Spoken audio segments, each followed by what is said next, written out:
Hi, my name's Daniel and I'm a therapist at Tapestry, and I'm here to talk to you about husbands and conflict, although this does certainly apply to wives too.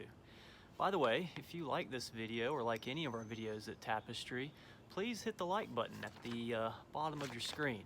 We would really appreciate that. We see conflict most often as a win-lose scenario.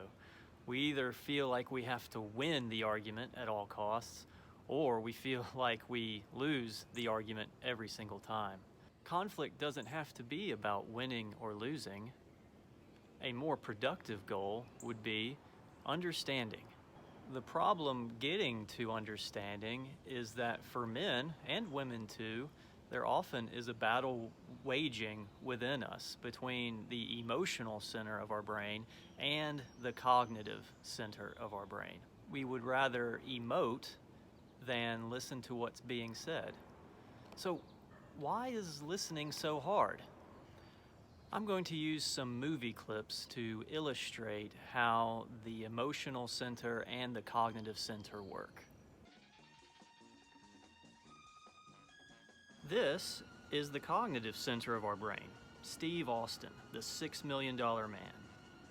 It's got purpose, it's got direction.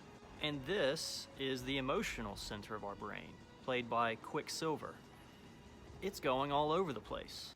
The emotional part of our brain works extremely fast.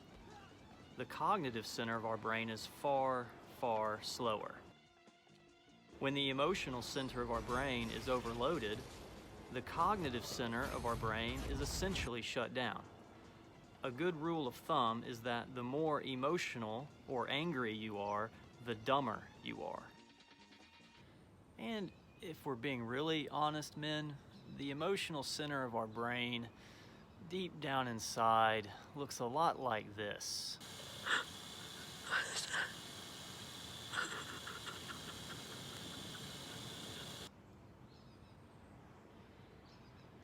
While it's speeding along. But because we're men, we make our emotional center look like this. Because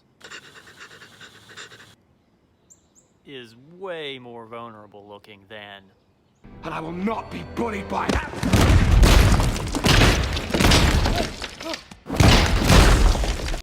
The problem is the Hulk simply doesn't create an environment of safety and security.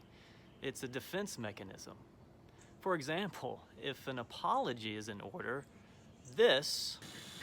I just want to apologize.